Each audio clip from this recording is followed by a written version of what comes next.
A very good morning to all the students. My name is Shweta Singh. I am going to teach you English grammar for the upcoming session. Okay. So class 7. I hope आपने homework complete कर लिया है. Very good. And जिन्होंने नहीं किया है, please I request you कि आप लोग properly regular studies करें because that will be only fruitful. एक बात बता रही हूँ आपको, थोड़ा सा लेट सेशन करती हूँ. सीधा सीधा सा बात है कि if you are not studying, आपने बुक्स कॉपीज़ में पढ़ाई करना स्टार्ट नहीं किया, आप सिर्फ पढ़ रहे हो, आपने लिखना नहीं स्टार्ट किया, आपने राइटिंग प्रैक्टिस नहीं की है, रीडिंग नहीं करोगे, तो ये मान के चलना ये पैंडेमिक सिचुएशन कभी ना कभी तो ख़त्म होगी. बट ट्रस्ट मी, बहुत साल नहीं लगेंगे, विद इन मंथ्स में ख़त्म हो जाएगी.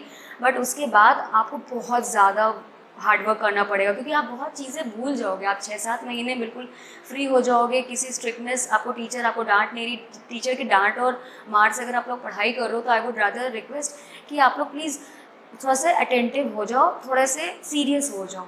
ठीक है. So class 7 I am going to start this session. Open page number 17. मैंने कल आप लोगों को कहा था कि एक्सरसाइज कंप्लीट करने के लिए, तो I am not going to write everything on the blackboard because आपको सब पता है, आप लोग बड़े बच्चे हो. ठीक, मैं एक बार आपको लिस्ट आउट कर दे रही हूँ कि क्या आंसर होना चाहिए. Practice time 2 question number B में मैंने 3 क्वेश्चन तक पढ़ा दिया था. 4th क्वेश्चन में mister Nath my neighbour works for the Daily Times. इसमें क्या है? Mister Nath the Daily Times, ये नाउन है और क्या है? प्रॉपर नाउन है. 5th, love for humanity is the greatest of all religions. ठीक, love for humanity is the greatest of all religions. Love abstract noun है. Love underline abstract noun. 6th, a team of students will play a match against the staff. Underline team and staff, collective noun. Coming to the next one, 7th, it is better to have chromium fittings in the bathroom. It is better to have chromium fittings in the bathroom. Chromium क्या है? एक तरीके का material होता है. That says that ये कौन सा नाउन हुआ? Material noun. Next one, blinis are kind of pancakes popular in Russia. एक blinis करके एक my pronunciation might be wrong, but blinis एक काइंड ऑफ पैनकेक है. पैनकेक मतलब जो कप केक्स होते हैं, इस काइंड ऑफ उसी का बड़ा फॉर्म होता है. पैनकेक्स हैं, वो बहुत फेमस है. कहाँ? रशिया में. तो ब्लिनीज ऑब्वियसली प्रॉपर नाउन हो गया. और रशिया वर्ल्ड में एक ही तो कंट्री है, दैट इज़ रशिया. मतलब दूसरा रशिया तो आपने सुना नहीं होगा. तो ये दोनों क्या हो गया? प्रॉपर नाउन हो गया. Come to the next one. I am going to be fast. Next में हमने आपको बताया था 3rd तक. The manager gave her a piece of advice to improve her conduct. 4th one, she stopped her bicycle and found a pile of garbage. Garbage का एक ढेर in front of the gate. 5th one, the doctor told the patient to chew a clove of garlic every morning. A clove of garlic, लहसुन का एक पूरा clove. Not a speck of the floor was found dirty. The clerk took a bit of paper and wrote my address on it. 8. Not a blade grass grew on the barren land. Barren land मतलब कि जो उपजाऊ ज़मीन नहीं होती, खाली होती है. She baked a loaf of bread in her oven. मैंने लास्ट टाइम आप लोगों को समझाया तो लोफ का मतलब क्या होता है. 10th, when he opened his room, he did not find a sheet of dust on the floor. ठीक है. नेक्स्ट, आज हम आपको क्या टीच करने जा रहे हैं? That is compound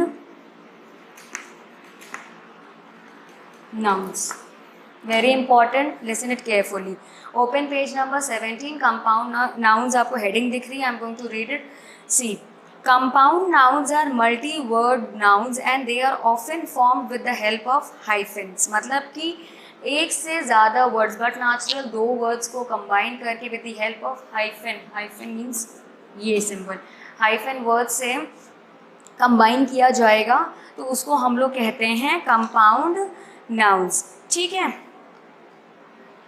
The very first example is, observe the bold compound nouns below. She has 2 children, one of whom is her stepdaughter. Stepdaughter.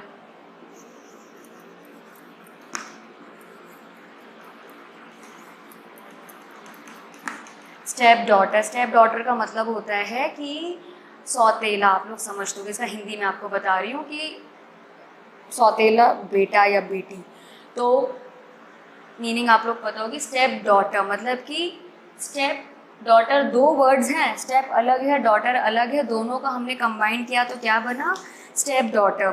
Coming to the next page, page number 18, open it. My great grand mother is more than 100 years old. Great grand mother, मेरी दादी, grand mother मेरी दादी की mummy, great grand mother, great grand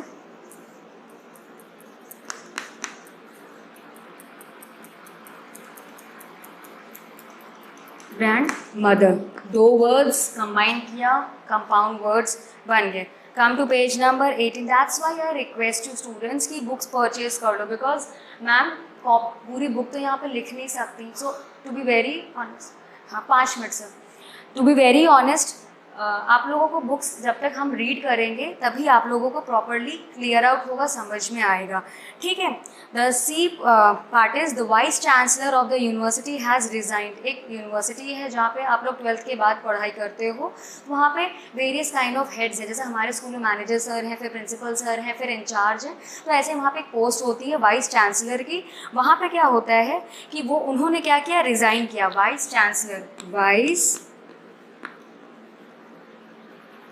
chancellor, दो words हैं, इनको combine किया तो क्या बना, आपका एक कंपाउंड नाउन बन गया। अब coming to the next topic is plural forms of compound nouns. मतलब कि इनका तो आपने अपने मीनिंग समझ लिया कंपाउंड नाउन्स क्या होता है, लेकिन अब प्लूरल क्या होते हैं इनके।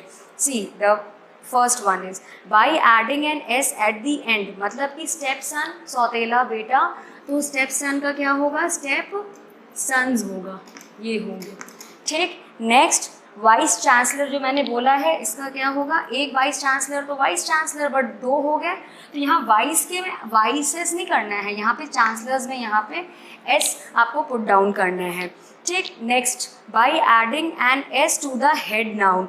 मतलब कि सन इन लॉ का मतलब होता है दामाद,